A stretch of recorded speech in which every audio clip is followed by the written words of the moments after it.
Welcome to our channel. నేను మీ ప్రశాంత్. మన mega power star Ram Charan గారి బర్త్డేకి అయితే చాలా మంది నటులైతే విషెస్ చేశారు. మన రెండు తెలుగు రాష్ట్రాల నుంచనే కాదు, ఇంకా మిగతా రాష్ట్రాల నుండి కూడా చాలా మంది అయితే విషెస్ చేయడం జరిగింది. కానీ ఈ క్రమంలో ఐకాన్ స్టార్ అల్లు అర్జున్ గారు మాత్రం ఎక్కడ మాత్రం మనకు విషెస్ చేసినట్లు కనిపించలేదు. మరి ఇంకా ఇప్పటికీ అల్లు వర్సెస్ మెగా ఫ్యామిలీ వివాదాలు నడుస్తున్నాయా ఏంటి? దీని గురించి అయితే మాట్లాడేందుకు ప్రస్తుతం మనతో పాటు సీనియర్ జర్నలిస్ట్ యజ్ఞమూర్తి గారు ఉన్నారు. నమస్తే అండి. నమస్తే Prashant. Sir, Allu versus mega family అని చెప్పేసి మనకు అప్పుడు ఎలక్షన్ సీజన్లో చాలా చూసాము. ఇంకా అవి కొనసాగుతున్నాయా? ఎందుకంటే మన రామ్ చరణ్ గారి బర్త్డేకి చాలా మంది నటులు విష్ చేయడం జరిగింది, ఇంకా అభిమానులు విష్ చేయడం జరిగింది. కానీ ఐకాన్ స్టార్ అల్లు అర్జున్ గారు మాత్రం ఎక్కడ కూడా విషెస్ చేసినట్లు మనకి సోషల్ మీడియా ద్వారా ఎక్కడ కూడా తెలియలేదు. అసలు ఏం జరిగింది? మార్చి 27 రామ్ చరణ్ బర్త్డే. ఈ సందర్భంగా ఆయన లేటెస్ట్ ఫిలిం, ఈ మధ్య ప్రారంభమైనటువంటి పెద్ది సినిమా, దానికి సంబంధించినటువంటి ఆ టైటిల్ పోస్టర్ని రిలీజ్ చేశారు. అంటే దాంతోపాటు అంటే logo, title logo plus first look, Ram Charan first look. So అందులో తను ఒక ఫెరేషియస్ లుక్లో కనిపిస్తూ ఉన్నాడు. అంటే మన రంగస్థలంలో ఆయన కొంచెం గుబురు గడ్డంతో చూసాం కదా, సేమ్ అట్లాగే అదే తరహాలో కనిపిస్తూ ఉంది. అతని ఆహార్యం అంటే రూపము కనిపిస్తూ ఉంది. కాకపోతే అదనంగా ముక్కుకి ఒక రింగు కనిపిస్తూ ఉంది. అట్లాగే నోట్లో బీడి పీలుస్తున్నట్టుగా అదొక కొంచెం, అంటే దానికి దీనికి రంగస్థల రూపానికి దీనికి తేడా ఏంటంటే ఇదే అని చెప్పాలి. ఆ గడ్డము అది చూస్తే మనకి రంగస్థలమే గుర్తుకొస్తుంది. సో అయినప్పటికీ కూడా ఒక రూరల్ బ్యాక్డ్రాప్, సేమ్ రంగస్థలం లాగే ఇది కూడా ఒక రూరల్ బ్యాక్డ్రాప్లో, అది కూడా ఉత్తరాంధ్ర ప్రాంతానికి సంబంధించినటువంటి ఒక విలేజ్ అని చెప్పి చెప్తూ ఉన్నారు. అలాగే ఈ సినిమాకి సంబంధించినటువంటి ఒక షెడ్యూల్ కూడా పూర్తయింది. ఢిల్లీలో ఉన్నటువంటి జుమా మసీద్ దగ్గర సెకండ్ షెడ్యూల్ని ప్లాన్ చేస్తున్నారని మనకు సమాచారం. సో అంటే ఆ పోస్టర్ చూసినట్లయితే కనుక ఏదైతే మనకి సలార్ ప్రింట్ ఉంటుందో అండ్ కేజీఎఫ్ ప్రింట్ ఉంటుందో, సో ఆ బ్లాక్ అండ్ వైట్ ప్రింట్ లాగానే మనకు అనిపించింది. అంటే మూవీ కూడా అదే విధంగా వెళ్తుందంటారా? దానికి దీనికి సంబంధం లేదు. టోను అలా ఈ మధ్యకాలం ఏంటంటే డిజైన్ చేసేవాళ్ళు పోస్టర్స్ని అలా డిజైన్ చేస్తూ ఉన్నారు, కొంచెం డార్క్ బ్యాక్డ్రాప్ తోటి. సో అందు గురించి అంటే ఆ డార్క్ బ్యాక్డ్రాప్ కనుక ఇస్తే దాని లుక్ జనాల్లోకి వేరే వెళుతుంది అని చెప్పేసి ఇప్పుడు అది స్టైల్ అని చెప్పాలి, ఆ రకమైనటువంటి డార్క్ షేడ్ ఇవ్వటం అనేది. సో అట్లా చూశారు, మంచి స్పందన వచ్చింది. కాకపోతే పెద్ది అనే టైటిల్ మీదే కొంతమంది ఎందుకు అలాంటి టైటిల్ పెట్టారు ఏంటి అని చెప్పేసి ఎప్పటి నుంచో వినిపిస్తున్నా అఫీషియల్గా నిన్న కన్ఫర్మ్ చేశారు కదా. సో దాని మీద భిన్నమైనటువంటి స్పందనలు వస్తూ ఉన్నాయి. కొంతమంది అంటే ఆ ప్రాంతానికి, ఆంధ్ర ప్రాంతానికి సంబంధించిన వాళ్ళందరూ కూడా పెద్ది అంటే అది వాళ్ళకి బాగా తెలిసిన పదమే. ఇంట్లో పెద్దవాళ్ళని పెద్ది అంటారు, పెద్దమ్మని పెద్ది అంటారు. ఇలా ఒక్కొక్క ప్రాంతానికి సంబంధించి ఒక్కో రకమైనటువంటి నానుడి ఉంది అది పెద్ది అనే దానికి. సో ఇక్కడ చూస్తే మనకి అతను పెద్ది అంటే ఇంట్లో ఒక పెద్ద కొడుకు లాగా, చాలా బాధ్యతతో వ్యవహరించే వాళ్ళలాగా మనకి అనిపిస్తూ ఉన్నాడు. దీనికి స్పోర్ట్స్ డ్రామా కలిపారు అనేది మనకు తెలుస్తున్నట్టు విషయం. ఎందుకంటే 2 పోస్టర్లు రిలీజ్ చేశారు. రెండో పోస్టర్లో అతను క్రికెట్ బ్యాట్ పట్టుకొని ఉన్నాడు, వెనక ఒక క్రీడా మైదానం కనిపిస్తూ ఉంది. సో మొత్తానికి పైగా ఏంటంటే ఫైట్ ఫర్ ఐడెంటిటీ అని చెప్పేసి కూడా అందులో క్యాప్షన్ పెట్టాడు రామ్ చరణ్. దాన్ని బట్టి ఒక తన అస్తిత్వం కాకుండా తన సమాజం ఏదైతే ఉందో, తన జాతి ఏదైతే ఉందో దానికి ఒక గుర్తింపు కోసం అతను పోరాడేవాళ్ళలాగా మనకి అర్థం చేసుకోవచ్చు మనం. సో ఇట్లా అంటే నిన్న ఆయన బర్త్డే కాబట్టి రామ్ చరణ్ది ఇలా ప్రస్తుతం ఆయన ఏ సినిమా అయితే చేస్తున్నారో ఆ సినిమా వాళ్ళు ఎలా సెలబ్రేట్ చేసుకున్నారు. సో దాంతోపాటు సో ఆయన స్నేహితులు అనేవాళ్ళు, అలాగే ఆయన బంధువులు ఆయనకి విషెస్ చెప్పారు. తండ్రి విషెస్ చెప్పాడు చిరంజీవి గారు. అలాగే వాళ్ళ మేనత్త బాబాయ్ కొడుకు అయినటువంటి వరుణ్ తేజ్ చెప్పాడు. అలాగే మేనత్త కొడుకు అయినటువంటి సాయి ధరమ్ తేజ్ నా బండ ప్రేమ అని చెప్పేసి బండ నీ బండ బామర్ది, నీకేమి ఇవ్వగలడు బండ ప్రేమ తప్ప అని చెప్పేసి అతను కూడా ఒక సరదాగా కొంచెం ఇదిగా ఉంటాడు కాబట్టి, పుష్టిగా ఉంటాడు కాబట్టి అందుకని బండ అనే మాట వాడాడేమో మనకు తెలియదు కానీ, బట్ అది ఒక సరదా టోన్లో అతను చేశాడు. ఇలా కొంతమంది చేశారు. కాకపోతే ఇప్పుడు ఏంటంటే అందరూ కూడా చూసేది ఏంటంటే రామ్ చరణ్ బర్త్డేకి అల్లు అర్జున్ విషయం చెప్తాడా లేదా అనేది. అవును. సో సోషల్ మీడియా ద్వారా అయితే అతను ఏ ప్లాట్ఫామ్ ద్వారా కూడా విషయం చెప్పినట్లుగా మన దృష్టికి రాలేదు. దానే ఇప్పుడు హైలైట్ చేస్తూ ఉన్నారు. ఇది యాక్చువల్గా ఏంటంటే చూస్తే అంటే వాడు ఏమైనా ఫోన్లో చెప్పుకుంటారేమో మనకైతే తెలియదు. ఈవెన్ మిగతా ఇప్పుడు ప్రభాస్ కూడా మనకి ఎక్కడా చెప్పినట్టు కనిపించలేదు. అట్లా మిగతా హీరోలు కూడా ఎవరు పవన్ కళ్యాణ్ కూడా విషయం చెప్పినట్టు కనిపించలేదు.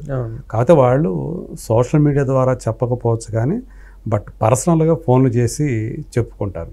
మహేష్ బాబు కూడా పర్సనల్గా ఫోన్ చేసి విషయం చెప్పాడని చెప్పేసి మనకు తెలుస్తుంది. రాత్రి నిన్న అంటే మొన్న రాత్రి ఉపాసన ఇచ్చినటువంటి బర్త్డే బ్యాష్లో నమ్రతా శిరోద్కర్ ఉంది. సో కాబట్టి వాళ్ళందరూ కూడా అట్లా చెప్పుకున్నారు కాబట్టి అది ఎవరికి పేచీ లేదు. కానీ అల్లు అర్జున్ అటు ఫోన్ చేసి చెప్పినట్టుగా కానీ లేకపోతే ఆ బర్త్డే బ్యాష్లో ఆయన ప్రెజెన్స్ కానీ ఆయన మిస్సెస్ ప్రెజెన్స్ కానీ ఎక్కడ కనిపించలేదు.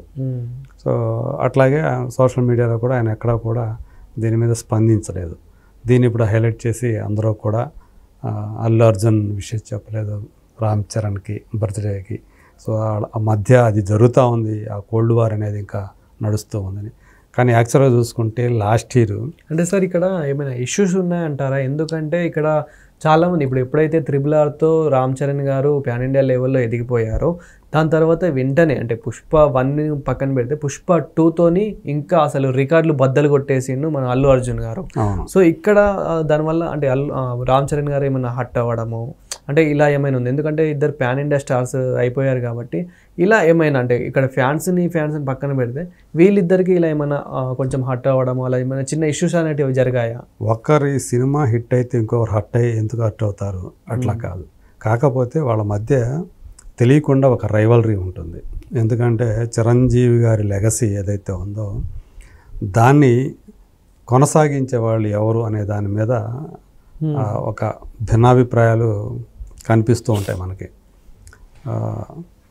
సరైన వారసుడు అని చెప్పేసి రామ్ చరణ్ అనేవాళ్ళు ఉన్నారు. కాదు రామ్ చరణ్ కాదు, నిజానికి అటు కొణిదెల లెగసీని ఇటు అల్లు లెగసీని రెండింటిని కూడా క్యారీ చేసేవాడు అల్లు అర్జున్ అని చెప్పేసి ఆయన అభిమానులందరూ కూడా ఆయన గురించి గొప్పగా మాట్లాడుకోవటం ఇదంతా మనకి కనిపిస్తూ ఉంటుంది. అంతకు మించి అక్కడ ప్రొఫెషనల్గా ఆ రైవలరీ ఉంటుంది కానీ పర్సనల్ రైవలరీ ఏమీ ఉంటుందని నేను అనుకోను. బట్ మనసులో ఉంటుంది. యాక్చువల్గా చిరంజీవి గారు అంటే చిరంజీవి గారి తర్వాత ఆయన వారసత్వాన్ని రామ్ చరణే కదా కొనసాగించాలి అనేటువంటి అభిప్రాయం మెగా అభిమానుల్లో ఖచ్చితంగా ఉంటుంది. వాళ్ళు అల్లు అర్జున్ని యాక్సెప్ట్ చేయరు అక్కడ. సో చిరంజీవి వారసుడు అంటే రామ్ చరణ్ అంటారు కానీ అల్లు అర్జున్ అంటారు కదా. కాకపోతే అసలు రామ్ చరణ్ కంటే కూడా అల్లు అర్జున్ ఇంకా మోర్ టాలెంటెడ్ అనో లేకపోతే ఇంకా మంచి డాన్సర్ అనో సో అసలు సిసలైన వారసుడనో ఇట్లా ప్రొజెక్ట్ చేయడానికి ఆయన అభిమానులు ప్రయత్నం చేస్తూ ఉంటారు. అందువల్ల ఇది యాక్చువల్గా ఆ రెండు ఇంటి పేర్లకు సంబంధించి కూడా రెండుగా విడిపోయినట్టు మనకు అనిపిస్తుంది. అభిమానులు ఈయనదేమో మెగా ఫ్యాన్స్ అయితే ఆయనదేమో అల్లు అర్జున్ ఆయనే పెట్టుకున్నాడు కదా. సో ఇది ఈ సోషల్ మీడియాలో జరిగేటువంటి ఈ యుద్ధం ఏదైతే ఉందో ఎంతో కొంత అనివార్యంగా వాళ్ళ మీద కూడా పడుతుంది ఇది. సో వాళ్ళకు బయటికి ప్రత్యక్షంగా చెప్పకపోయినప్పటికీ కూడా బహిర్గతం చేయనప్పటికీ కూడా మనసుల్లో ఖచ్చితంగా ఉంటుందిగా.